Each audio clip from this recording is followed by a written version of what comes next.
সংস্কৃতির আলোয় উজ্জ্বল রঘুনাথগঞ্জ নাট্য উৎসবের 2026-এর বর্ণাঢ্য সূচনা রঘুনাথগঞ্জের সাংস্কৃতিক পরিমণ্ডলে নতুন মাত্রা যোগ করতে বৃহস্পতিবার এক আবেগঘন ও গৌরবময় পরিবেশে শুরু হলো রঘুনাথগঞ্জ থিয়েটার গ্রুপে আয়োজিত নাট্য উৎসব 2026। শহরের অন্যতম প্রধান সাংস্কৃতিক কেন্দ্র রবীন্দ্র ভবনে মঞ্চে বিকেল 5টা থেকেই রং আলো সুর ও মানুষের উচ্ছ্বাসে মুখরিত হয়ে ওঠে। উৎসবের সূচনা পর্বেই ছিল এক সুশৃঙ্খল ও মননশীল আয়োজন। আমন্ত্রিত অতিথিদের আন্তরিক অভ্যর্থনার মাধ্যমে অনুষ্ঠান শুরু হয়। আয়োজকদের পক্ষ থেকে উত্তরীয় ফুল ও শুভেচ্ছা স্মারক দিয়ে অতিথিদের বরণ করে নেওয়া হয়, যা অনুষ্ঠান স্থলে এক আন্তরিক ও পারিবারিক আবহ তৈরি করে। এরপরেই ঐতিহ্য মেনে প্রদীপ প্রজ্বলনের মাধ্যমে নাট্য উৎসবের শুভ সূচনা ঘোষণা করা হয়। জ্বলে ওঠা সেই প্রদীপ যেন প্রতীক হয়ে ওঠে বাংলা নাট্য চর্চার অবিচল ধারার, সৃজনশীলতার এবং সম্মিলিত সংস্কৃতি চর্চার আলোর। পরবর্তী পর্বে সম্মিলিত কণ্ঠে গাওয়া হয় জাতীয় সঙ্গীত। উপস্থিত সকলেই দাঁড়িয়ে গভীর শ্রদ্ধায় অংশ নেন এই পর্বে, যা অনুষ্ঠানকে এক গাম্ভীর্যপূর্ণ মর্যাদা প্রদান করে। উদ্বোধনী অনুষ্ঠানের অন্যতম আকর্ষণ ছিল মনোমুগ্ধকর নৃত্য পরিবেশনা। শাস্ত্রীয় ও আধুনিক ভাবনার মেলবন্ধনে সাজানো সেই নৃত্য যেন নাট্য উৎসবের মূল চেতনা, সংস্কৃতি, ঐতিহ্য ও সৃজনশীলতার সম্মিলিত প্রকাশকে জীবন্ত করে তোলে। দর্শক আসনে বসে থাকা নাট্যপ্রেমী মানুষদের করতালিতে বারবার মুখরিত হয়ে ওঠে প্রেক্ষাগৃহ। আয়োজকদের বক্তব্যে উঠে আসে বাংলা নাট্য চর্চাকে নতুন প্রজন্মের কাছে পৌঁছে দেওয়ার অঙ্গীকার। তারা জানান, এই উৎসব শুধু নাটক মঞ্চস্থ করার আয়োজন নয়, এটি এক সাংস্কৃতিক আন্দোলন যেখানে শিল্প, সাহিত্য, অভিনয় ও সামাজিক চেতনা এক সূত্রে গাঁথা রয়েছে। নাট্য উৎসব 2026কে ঘিরে রঘুনাথগঞ্জে তৈরি হয়েছে এক উৎসব মুখর আবহ। স্থানীয় শিল্পী, নাট্যকর্মী ও সংস্কৃতি প্রেমীদের অংশগ্রহণে এই আয়োজন হয়ে উঠেছে এক মিলন মেলা, যেখানে মঞ্চ শুধু অভিনয়ের স্থান নয়, বরং ভাবনা, অনুভূতি ও সমাজ চেতনার টেক ও সমাজ সচেতনতার প্রকাশভূমি। সংস্কৃতির এই দীপশিখা আগামী দিনগুলিতেও জ্বলে উঠুক, এই প্রত্যাশাতেই শুরু হলো রঘুনাথগঞ্জ নাট্য উৎসব 2026-এর এই যাত্রা। আপনি উপস্থিত কি বলবেন? ধন্যবাদ। আমরা আজকে পবিত্র রঘুনাথগঞ্জ রবীন্দ্র ভবনে আমরা উপস্থিত হয়েছি। আমরা রঘুনাথগঞ্জ থিয়েটারের 12তম যে অনুষ্ঠান, যে কর্মসূচি, আমাদের নাট্য অনুষ্ঠান, সেই নাট্য অনুষ্ঠানে আমাদের পাশে আছেন দীপকদা, চিত্রা ম্যাডাম এবং আমার পাশে আছেন যারা আমাদের নাট্যপ্রেমী শুভাকাঙ্ক্ষী, তাদেরকে আমার আন্তরিক অভিনন্দন, শুভেচ্ছা এবং ভালোবাসা। আমরা আর কিছুক্ষণের মধ্যে আমাদের যে নাটক, সেই নাটকগুলো আরম্ভ করতে চলেছি। আমরা দেখেছেন যে রঘুনাথগঞ্জ থিয়েটার রঘুনাথগঞ্জ শহরের মধ্যে একটা অন্যতম প্রতিষ্ঠান বা সংস্থা। এই রঘুনাথগঞ্জ থিয়েটারের যে আমাদের যে সেক্রেটারি, অর্থাৎ যিনি এখানকার আমাদের হচ্ছে এখানে অজিত আছে, সে এই রঘুনাথগঞ্জ থিয়েটারের একটা বিশিষ্ট ব্যক্তি এবং তিনি আমাদের পশ্চিমবঙ্গ সরকারের নাট্য সংস্থার সদস্য হয়েছেন। এটা আমরা কিন্তু খুব গর্বিত। আমরা চাইব যে প্রত্যেকটা অনুষ্ঠান আপনাদের খুব ভালো লাগবে, খুব মনোযোগ সহকারে দেখবেন। নাটক হচ্ছে আমাদের একটা আনন্দের বিনোদন, কিন্তু আমাদের এখান থেকে আমাদের শিক্ষা নেওয়ার দরকার আছে যে আমরা প্রত্যেকটা সমাজের মানুষকে, আমরা সমাজ থেকে যে কুসংস্কার আছে, সেই কুসংস্কারকে মুক্ত করার জন্য আমাদেরকে একটা আধ ঘন্টা হোক, 45 মিনিট হোক, 1 ঘন্টা হোক, যে অনুষ্ঠান হয়, সেই অনুষ্ঠানের মধ্যে আমরা সেটা বার্তা দিতে চলেছি। এই নাটকগুলো কিন্তু অনেক পরিশ্রম করে হয়, অনেক 2 থেকে 4 মাস সময় লাগে একটা নাটক মঞ্চস্থ করতে। আমরা চাইবো সেই নাটকে যে অক্লান্ত পরিশ্রম যে অজিত যেটা করেছে, সেই অজিতকে আমরা আন্তরিক অভিনন্দন। বিভিন্ন কলকাতা থেকে, ব্যারাকপুর থেকে, বর্ধমান থেকে বিভিন্ন যে নাট্য সংস্থা এসছে, তাদের নাটকগুলো দেখবেন এবং আপনারা মনস্থির করবেন যে আমাদের নাটকগুলো কেমন হলো। আমাদের কিন্তু সবসময় চেষ্টা থাকবে যে আপনাদেরকে বিনোদনের মাধ্যমে আমরা কিছু মানুষের মধ্যে শিক্ষার আলোড়ন তৈরি করব, এই আমাদের প্রয়াস সবসময় থাকবে। আর আজকে রোজার 8 দিন, এমনি মুসলমান ভাই বোনদের এবং দর্শকদের উদ্দেশ্যে কি বার্তা দিতে চান? দেখুন, পবিত্র রমজান মাসের আন্তরিক শুভেচ্ছা এবং ভালোবাসা। আমি এখনো রোজা আছি, আমার 5টা 45-এ ইফতারের সময়। আমি চাইবো যে প্রত্যেক মানুষ এই রোজা করছে, রোজা করার পর যেটা সময় থাকবে, সেই সময় তারা নাটক দেখতে আসবে এবং রমজান মাসে, পবিত্র রমজান মাসের আন্তরিক শুভেচ্ছা ভালোবাসা আমার দিক থেকে থাকবে, রঘুনাথগঞ্জ থিয়েটারের গ্রুপ থেকে থাকবে। আপনার নামটা আমার নাম রেজাউল করিম, রঘুনাথগঞ্জ থিয়েটারের প্রেসিডেন্ট। কি বলবেন?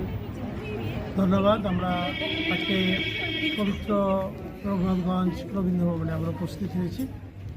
আমরা রঘুনাথগঞ্জ থিয়েটারের 12তম যে অনুষ্ঠান, যে কর্মসূচি আমাদের নাট্য অনুষ্ঠান, সেই নাট্য অনুষ্ঠানে আমরা আমাদের পাশে আছে দীপকদা, চিত্রা ম্যাডাম এবং আমার পাশে আছেন যারা আমাদের নাট্যপ্রেমী শুভাকাঙ্ক্ষী, তাদেরকে আমার আন্তরিক অভিনন্দন, শুভেচ্ছা এবং ভালোবাসা।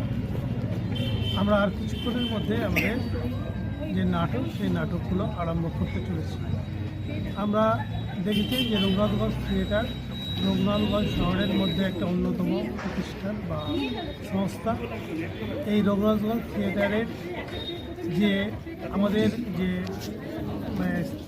সেক্রেটারি, অর্থাৎ যে যিনি এখানকার আমাদের হচ্ছে এখানে অজিত আছে, সেই নাটক এই রঘুনাথগঞ্জ থিয়েটারের একটা বিশিষ্ট ব্যক্তি এবং তিনি আমাদের পশ্চিমবঙ্গ সরকারের নাট্য সংস্থার সদস্য হয়েছেন। এটা আমরা কিন্তু খুব গর্বিত। আমরা চাইব যে প্রত্যেকটা অনুষ্ঠান আপনাদের খুব ভালো লাগবে, খুব মনোযোগ সহকারে দেখবেন।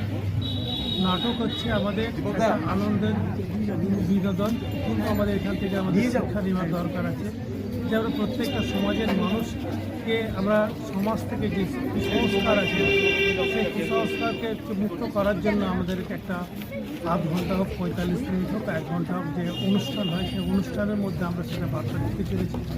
এই নাটকগুলো কিন্তু অনেক পরিশ্রম করে হয়, অনেক 2 থেকে 4 মাস সময় লাগে একটা নাটক মঞ্চস্থ করতে। আমরা চাইব সেই নাটকের যে অক্লান্ত পরিশ্রম যে অজিত যেটা করেছে, সেই অজিতকে আমরা আন্তরিক অভিনন্দন। বিভিন্ন কলকাতা থেকে, ব্যারাকপুর থেকে, বর্ধমান থেকে বিভিন্ন যে নাট্য সংস্থা এসেছে তাদেরকে তাদের নাটকগুলো দেখবেন এবং আপনারা মনস্থির করবেন যে আমাদের নাটকগুলো কেমন হলো। আমাদের কিন্তু সবসময় চেষ্টা থাকবে যে আপনাদেরকে বিনোদনের মাধ্যমে আমরা কিছু মানুষের মধ্যে শিক্ষার আলোড়ন তৈরি করব, এই আমাদের প্রয়াস সবসময় থাকবে। আর আজকে রোজার 8 দিন, সকল দর্শকদের জন্য কি শুভেচ্ছা বার্তা দেবেন?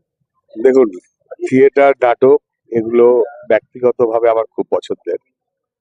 আর অজিত যেটা পরিচালনা করছে দীর্ঘদিন ধরে, ছোট্টবেলায় যখন আমার কলেজের স্টুডেন্টও, তখন থেকে নাটকের সাথে যুক্ত এবং আস্তে আস্তে একটা একটা করে ধাপ এগিয়ে গিয়ে আজকে একটা ভালো জায়গায় গেছে। আমি এই রঘুনাথগঞ্জ থিয়েটার গ্রুপের যে 12তম আজকে বর্ষ চলছে এবং এইভাবেই সারা জীবন যাতে ভালোভাবে এটা হয়ে যায় তার আশা করব এবং অভিনন্দন জানাবো রঘুনাথগঞ্জ থিয়েটার গ্রুপকে যে এইরকম একটা অনুষ্ঠান করার জন্য। আমরা জানি যে আজকে মানুষ টিভিতে, মোবাইলে এত মত্ত হয়ে গেছে যে আমরা খেলার মাঠে মানুষ পাই না, মঞ্চে মানুষ পাই না।